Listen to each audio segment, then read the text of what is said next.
Nessa semana nós demos uma importante resposta ao autoritarismo, ao obscurantismo desse governo Bolsonaro. Estivemos no ato do Rio de Janeiro em defesa do jornalista Glenn Greenwald. Eu estive junto com a Luciana Genro, com a Fernanda Melchiona, com a nossa deputada federal de São Paulo, a Sâmia, e foi muito importante esse momento porque nós demos uma resposta à altura. Novas respostas serão necessárias para enfrentar essa escalada autoritária desse presidente fascista. Olá, tudo bem? Nós estamos aqui retomando, nesse segundo semestre, as atividades da Visão pela Esquerda, desse diálogo que nós temos sobre a situação política nacional, sua evolução e as tarefas que se dependem da evolução da situação política.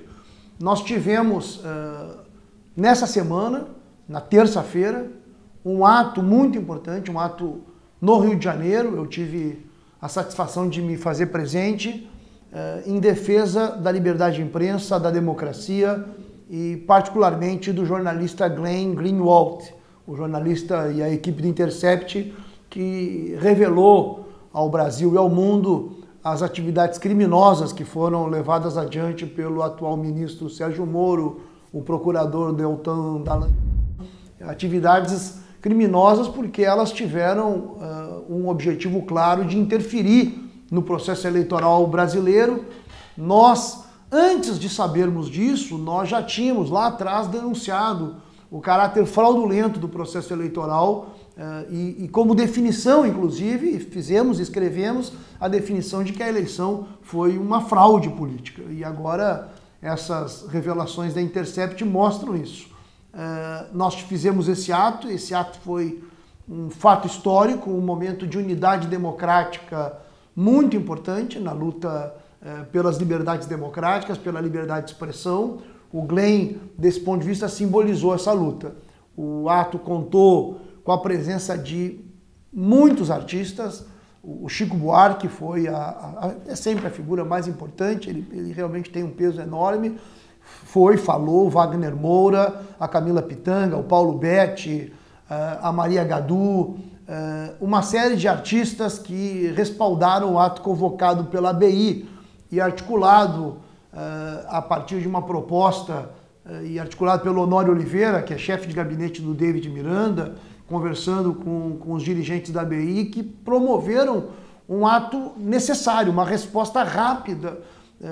Todo mundo, e vale lembrar isso, que o Bolsonaro atacou diretamente o Glenn, dizendo que ele poderia tomar uma cana. Realmente, o Bolsonaro, nós temos visto nos últimos dias que as declarações do Bolsonaro, as atitudes do governo Bolsonaro, elas são claras para demonstrar a natureza fascista desse presidente, a natureza obscurantista.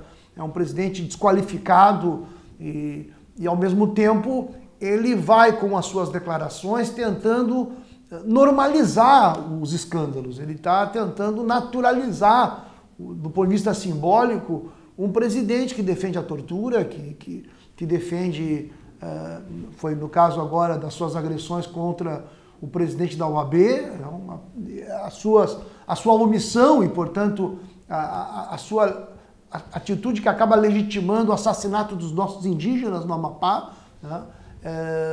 Então é um governo que tenta, a partir do simbólico, construir condições para que o regime político brasileiro, que já é um regime de democracia muito racionada, fique ainda pior, fique com um nível de autoritarismo muito superior, onde a perseguição, onde o fim da liberdade de imprensa, onde, em última instância, a possibilidade de haver um processo de organização da sociedade seja limitada. E nós estamos, portanto, fazendo uma resistência democrática contra isso, contra essa tentativa de estabelecer uma nova normalidade no país, que seja uma normalidade onde a escalada autoritária aumente muito.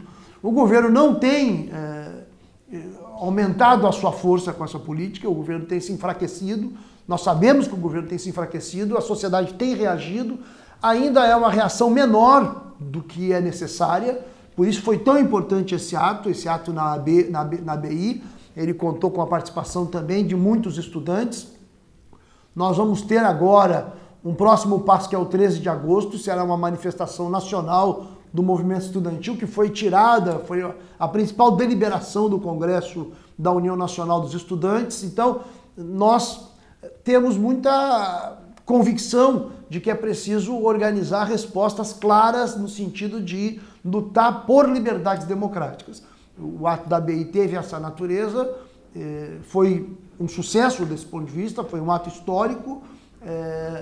O dia 13 de agosto ele está na esteira de um processo de mobilização que teve uma erupção de massas no mês de maio, com a mobilização de 15 de maio, com a mobilização de 30 de maio. Foram duas multitudinárias mobilizações da educação e do movimento estudantil. Nós sabemos que o governo Bolsonaro tem como um dos eixos atacar a educação, a cultura. É um governo que justamente necessita quebrar esse setor da sociedade para poder impor o seu projeto.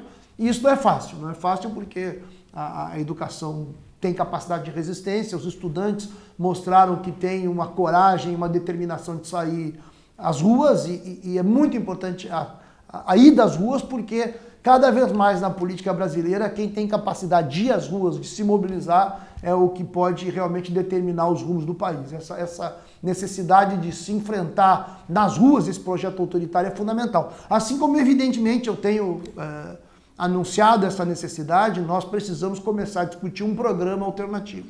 Isso falta, a discussão de um programa alternativo falta no país e nós queremos mudar a pauta, ou seja, nós queremos fazer uma pauta econômica e social que, ao invés de fazer com que os trabalhadores e a classe média paguem, os pobres e a classe média paguem o preço dessa crise econômica que nós temos, nós queremos começar a fazer com que os milionários paguem pela crise. Daí a importância de se pautar a questão do imposto sobre as grandes fortunas, a taxação sobre as grandes fortunas, o imposto sobre as grandes heranças, o imposto sobre lucros e dividendos. Nós sabemos que o Brasil é o único país que não cobra sobre lucros e dividendos. Os Estados Unidos, que é um país capitalista, cobra 15% sobre os dividendos. Aqui não, os dividendos são distribuídos, só o Itaú distribuiu bilhões, cerca de 8, 9 bilhões de reais